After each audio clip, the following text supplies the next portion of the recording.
especially driving a Miura SV, is a religious experience. There's not many ways to even put it into words or to even explain it with all of you. This is the 1970s version of a Porsche Carrera GT, a Ferrari F50. It is so mechanical. It's so wild. You hear the chains, you hear the gearbox, you hear the whine from the engine. And if you think about this car, which was the first transverse mid-engine production car ever made, and you think about the construction of the car, and in many ways, it's almost like it was a monocoque chassis, the design of the cockpit, and then you think, it's just so easy to drive, it's so comfortable, the visibility is incredible, and it just revs incredibly quick. It sounds so good.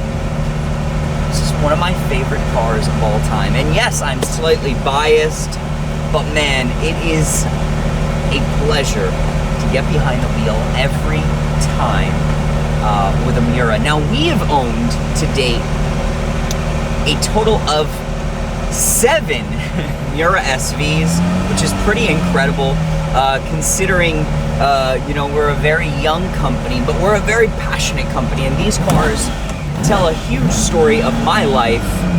And as many of you know, be a little extra careful here when piloting a $3 to $4 million car.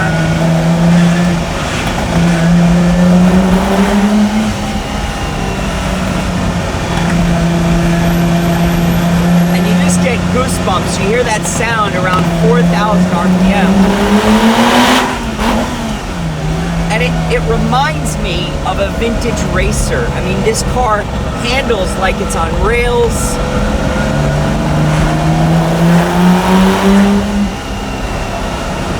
And that sound and smell is intoxicating. And this is, listen, it is a plush leather interior. You have the carburetors and the engine right behind your head. The glass is probably 1/8 of an inch thick. And the clutch is actually quite easy. Steering's very easy. Again, like I said, it's incredible to see out of the car. And this cockpit is just so cool. You have the way the dash wraps around you. You have your basically auxiliary gauges that wrap around you. You've got your switches here, you've got fans, headlights, and you feel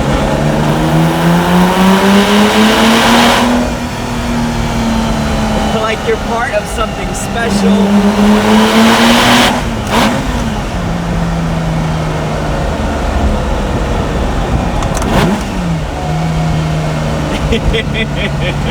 This is pretty much as good as it gets, you guys.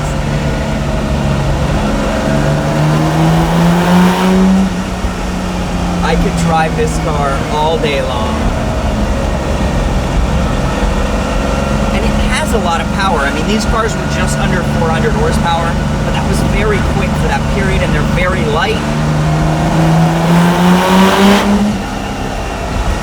And it is too cool.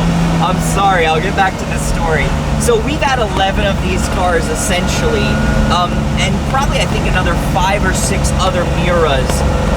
We've had of the 7 that we've had a total of 11 Miuras, but of the 7 SVs we've had, 6 have actually been red cars. Now this is a really special car, and I'll tell you more about that story, but I wanted to give you guys an inside look of what it's like to drive a Miura SV, and really it is just so well balanced too.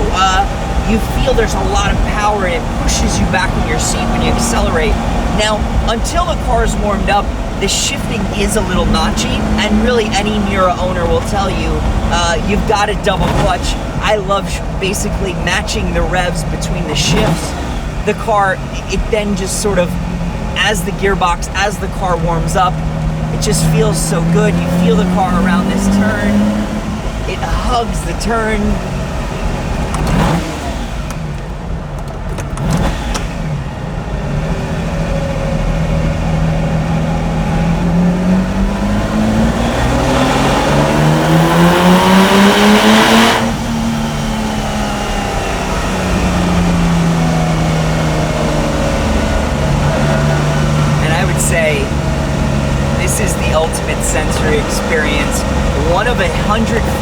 SVs produced. And in many ways, when you think the SV is the ultimate, this is the ultimate Lamborghini ever made. Yes, you could compare it to modern Lamborghinis and all these different cars, but listen, this is Lamborghini's 250 GTO. This is the car that shocked the world in the best variant, the widest. The suspension was different, it's low. And then as you're driving the car, you've got this wraparound windshield in front of you. You see these beautiful hips that are sort of, you know, again, it sort of leads you in. And that V12 right behind our head. I'm at a loss for words, I'm not even gonna lie. I have skipped around in this story so much just because this car is just so good, it is so fun, and it is so special.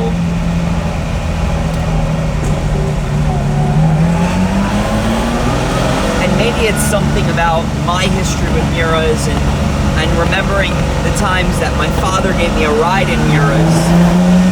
But I think it's much, much more than that. I think the goosebumps that I get, the feeling that I get when driving one of these cars, it is something about the cars, the way these were produced, and the feeling that it emits, the emotions that it emits. You feel like you're driving something that special, that exciting.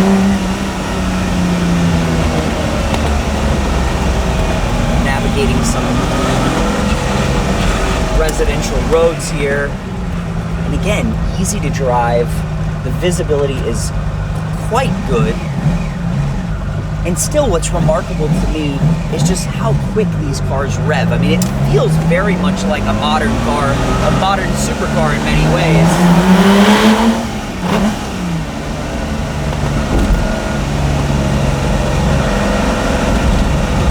And I don't think Lamborghini could have ever imagined that they built one of their greatest cars during the first few years of their life as a company, and that's, I think, what also makes this car so special. Lamborghini now almost 60 years old, and look, this car was conceived in their first years of production as a manufacturer, and then the last cars were built 1972 and 1973. They're just so good. This is like a race car for the street. And while they're expensive today, and you think of Miura SVs that have sold between $2 million, $3 million, and $4 million, considering their rarity and considering the impact on the world, I find these cars almost too cheap when you compare them to the cars from Ferrari and Porsche. I'm gonna pull over here and tell you the story about this specific car itself.